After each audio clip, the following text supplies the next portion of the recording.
नमस्कार, स्वागत है आपका फिल्ड स्टडी मंत्रा यूट्यूब चैनल पे। तो साथ ही यूपी ट्रिपल एस सी लेखपाल जो भर्ती जिसका पेपर 31 जुलाई को हुआ था, अब देखो रिवाइज्ड आंसर की आ गई है और इसमें 2 याचिका पड़ चुकी हैं कोर्ट में। ठीक है, तो कोर्ट में लेखपाल भर्ती पर इसका क्या असर होने वाला है, क्या प्रभाव रहने वाला है, इसकी बात करेंगे।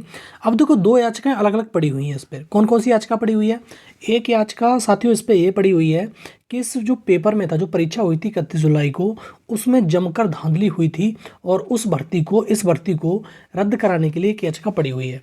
ठीक है, और वो पहले की याचिका थी, होली से पहले, दीपावली से पहले उसकी याचिका पड़ी थी।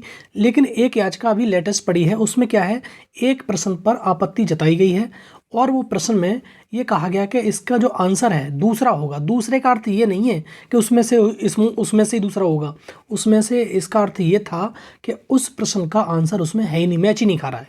ठीक है, तो उस प्रश्न की भी चर्चा कर लेंगे। दूसरा, जो 15,000 संदिग्ध हैं, अभ्यर्थी हैं, वो एसटीएफ क्या कर रही है? देखो एसटीएफ का सीधा सीधा काम है उसकी जांच करके शासन को देना, और बहुत सारे बच्चों की जांच करके एसटीएफ ने शासन को दे भी दी है। ठीक है, और जब रिजल्ट आएगा तो उसमें से भी जो संदिग्ध होंगे उनको भी पकड़ा जाएगा।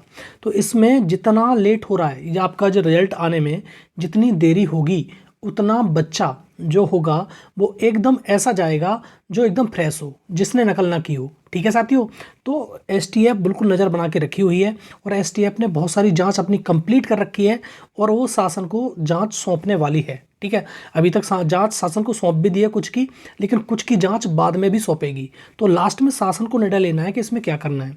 तो ठीक है, तो एसटीएफ अपना काम कर रही है बखूबी, और एसटीएफ जब काम कर लेगी अपना, और ये जो रिजल्ट है, रिजल्ट में डिले क्यों हो रहा है? रिजल्ट एक प्रश्न की वजह से जो कोर्ट में याचिका पड़ी हुई है उसकी वजह से डिले होने वाला है। उसमें स्पष्ट ये कहा गया है कि आपको जो रिजल्ट देना है वो इस प्रश्न का निस्तारण करने के बाद देना है। ठीक है, तो थोड़ा सा तो डिले होगा, और जितना डिले होगा उतना अच्छे बच्चों के लिए, ईमानदार बच्चों के लिए कोई समस्या का विषय नहीं है। ठीक है, ठीक है, जितना डिले हो रहा है उतने जल्दी से जल्दी और परीक्षाओं के रिजल्ट फाइनल आ रहे हैं। इससे क्या होगा, इस पर कट ऑफ पर भी प्रभाव पड़ने वाला है। और ये हमने पहले भी बताया था कि इसके जितने रिजल्ट आ जाएंगे उससे इस लेखपाल भर्ती की परीक्षा में कट ऑफ पे प्रभाव पड़ता ही जाएगा, बढ़ता ही चला जाएगा। ठीक है साथियों, तो ये बात हो गई। दूसरा देखो, अब याचिका की वजह से इसमें रिजल्ट में देरी होगी, बिल्कुल याचिका की वजह से रिजल्ट में देरी होगी ही होगी। दूसरा, इन सभी बातों का कट ऑफ पे गहरा प्रभाव पड़ने वाला है। ये बिल्कुल स्पष्ट है कि जो सारी बातें हैं उनका प्रभाव इस कट ऑफ पे 101% पड़ेगा। इसमें कोई दो राय नहीं है कि कट ऑफ ज़्यादा जाएगी। कट ऑफ निश्चित रूप से, अगर एसटीएफ ने, अगर शासन ने एसटीएफ की बात मान ली और जो सूची दी गई है उसमें से वो नाम निकाल दिए, तो आपकी कट ऑफ मान के चलना बहुत कम जाएगी। अब उस कट ऑफ पे भी चर्चा कर लूँगा, अभी बताऊँगा कि कट ऑफ कितनी रह सकती है, और मैंने बहुत सारे वीडियोस पे बता दिए हैं कट ऑफ पे। तो साथियों, एक मैं प्रश्न वो दिखा देता हूँ आपको एक बार। देखो साथियों, प्रश्न ये वाला था, निम्नलिखित में से कौन सी योजना दुर्व्यापार और व्यावसायिक यौन शोषण के पीड़ितों के दुर्व्यापार की रोकथाम और बचाव, पुनर्वास और पुनः एकीकरण के लिए है?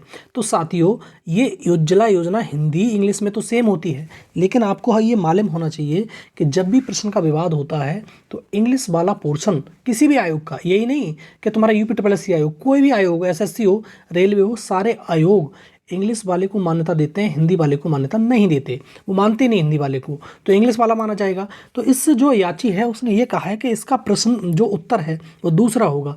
दूसरे का अर्थ ये नहीं होता बिल्कुल भी कि इसमें से ही होगा। और अब देखो, कुछ लोग ये कह रहे हैं कि इनमें से कोई भी नहीं हो सकता है। तो इनमें से अगर कोई भी नहीं होता ना, तो आयोग पहले ही इनमें से कोई नहीं दे देता, वो झंझट ही खत्म कर देता। लेकिन अब इसमें इनमें से कोई नहीं आंसर माना नहीं जा सकता किसी कीमत पे, ये आप ध्यान रख लेना। अभी आंसर बिल्कुल नहीं माना जाएगा। या तो आयोग ये करे कि सबको कॉमन अंक बांटे, सभी को ये, मतलब ये डिलीट कर दे क्वेश्चन को, 99 अंकों पर क्या करे, जो 99 पे क्या मेरिट बनाए, पहली बात। दूसरी, सबको एक एक अंक दे दे। अब देखो, इसमें दिक्कत क्या होती है, जिसका प्रश्न सही है, जिसका उत्तर सही हो गया, वो कभी ये नहीं चाहता कि ये मतलब बदला जाए, ऑल्टर हो। तो इसमें कोई नहीं कुछ कह सकता, भाई आयोग के ऊपर बात है, आयोग क्या करना चाहता है। और देखो साथियों, एक साथी कमेंट बॉक्स में लिख रहे थे कि ये आपको मालूम ही नहीं है क्या चीज़ है। साथियों, पहले भी बताया था मैंने, UJJ आएगा इसमें। कौन सा है? इसमें ए मिसिंग है, और ये पहले से ही बात चल रही थी कि इस योजना में, ये गैस वाली योजना है और जिसमें वो ए है, ये वाली योजना वो है, ठीक है। UJJAWALA ये योजना होती है, जिसमें क्या मिसिंग है, इसमें मिसिंग है ए। अगर ए होता और उसमें तो यही मानी जाती, ठीक है। इस ए की वजह से ये ऑप्शन गलत है बिल्कुल पूर्ण रूप से। तो आपको ऐसे नहीं कह सकते इनमें से कोई नहीं, वो तो माना ही नहीं जा सकता, ठीक है। तो आपको निश्चित तौर पे मान के चलो शासन को ये प्रश्न काटना पड़ेगा। ये पहले भी विवादित था और आज भी विवादित है। अगर इस याचिका पड़ी है तो इसमें ठोस सबूत होंगे इसके पास में, तो याचिका डाली है और ये प्रश्न कटेगा ही कटेगा और आपको क्या होगा, आपको इसका फायदा अवश्य मिलेगा। दूसरा साथियों, इसके बात कर लेते हैं कि जो मेरिट है। अब देखो मेरिट का सीधा सीधा फंडा होता है। मेरिट किस फैक्टर पे डिपेंड करती है, एक तो नंबर ऑफ स्टूडेंट पे डिपेंड करता है, दूसरा पेपर के लेवल पे डिपेंड करती है, ठीक है, और तीसरा कोई अगर जैसे कॉमन विद्यार्थी हो गए वो निकलेंगे तो आपकी मेरिट डाउन होती चली जाती है, ठीक है साथियों। तो एक चीज़ आप समझ लो बिल्कुल तरीके से, आपकी जो जनरल है, जनरल ना कहना सही रहेगा, यूआर जो है, क्या है, यूआर की कट ऑफ आपकी आज भी वही रहेगी जो मैंने बताई है। 75 पर आपका 101% आपको क्या हो जाएगा, आपके लिए कॉल आ जाएगी, किसके लिए, डीवी के लिए। और ऐसा भी हो सकता है साथियों, आप एक सुन लो एक बात को, ऐसा भी हो सकता है कि जिसके लिए डीवी के लिए कॉल आए उसका फाइनल सिलेक्शन भी हो जाए, क्योंकि बहुत सारे बच्चे गिव अप करने वाले हैं इसमें, ठीक है। डीवी को जब डीवी को गिव अप कर देंगे और वही छात्र जाएंगे जो मतलब जिन्हें जाना चाहिए, जो कम मेरिट वाले हैं, तो कम मेरिट में जितनी डीवी के लिए मेरिट जा रही है, मतलब डॉक्यूमेंट वेरिफिकेशन के लिए, उतना ही फाइनल सिलेक्शन भी हो सकता है। भी कह रहा हूँ मैं, ठीक है, ये नहीं कह रहा हूँ कि हो ही जाएगा, एक आध नंबर का फर्क रहता है, ज़्यादा फर्क रहता नहीं है, ठीक हो। अगर ओबीसी की बात करें तो ओबीसी की साथियों, अगर इसमें अगर कट ऑफ की बात करी जाए तो आप 74 मान के चलो, एक नंबर ही कम रहता है, ज़्यादा नंबर की कम रहेगा ही नहीं ओबीसी का। अगर ईडब्ल्यूएस की बात करें, जो ईडब्ल्यूएस है, तो ईडब्ल्यूएस है आपको मान लो कि 72-73 नंबर पे, 73 मान के चलते हैं, ईडब्ल्यूएस 73 नंबर पे आपका सिलेक्शन मतलब डीबी के लिए आ जाएगा कॉल।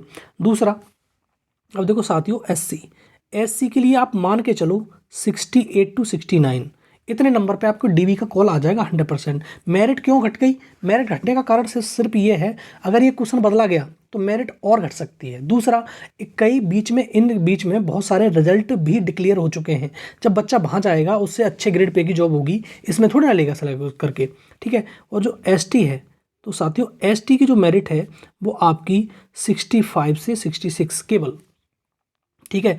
और जो महिला है, ठीक है, महिला में साथियों इसकी मेरिट थोड़ी सी हाई जाएगी, ये मान के चलो 73 के समथिंग इसकी मेरिट जाएगी। जो ईडब्ल्यूएस की मेरिट बताई थी उसके समथिंग ही मेरिट जाने वाली है। और जो एक्स सर्विसमैन है या फिर जो दिव्यांगजन है, उनकी मेरिट लगभग मान के चलो 58 से 60 तक, बस इससे ज़्यादा मेरिट नहीं जाएगी। तो आपको समझ में आ गया कि जनरल की मेरिट मात्र 75-76 से समथिंग लाई करेगी, जो फाइनल मेरिट में आने की कोशिश हो जाएगी पूरी की पूरी, कि फाइनल मेरिट इतने पे लग जाए। और इसमें मुश्किल से अगर फाइनल मेरिट थोड़ी बढ़ेगी भी ना तो 1-2 नंबर बढ़ सकती है, इससे ज़्यादा मेरिट नहीं बढ़ सकती किसी भी कीमत पर। तो आपको समझ में आ गई, इस 1 नंबर से अगर ये क्वेश्चन कटा तो आपका बहुत फर्क पड़ने वाला है, क्योंकि ज़्यादातर लोगों का ये क्वेश्चन सही है। अब उनको सही है कि उनका नंबर कट रहा है तो उनको तो दिक्कत होगी, ठीक है साथियों। तो 2 प्रकार के लोग हमेशा होते हैं, एक इनके सही प्रश्न होते हैं वो गलत कट जाता है, वो भी समस्या होगी, और जिसका गलत है उसे तो कोई समस्या होनी नहीं है, भैया कोई सा काट दो। तो हमेशा अपने आप तर्क तैयार रखता है, ठीक है।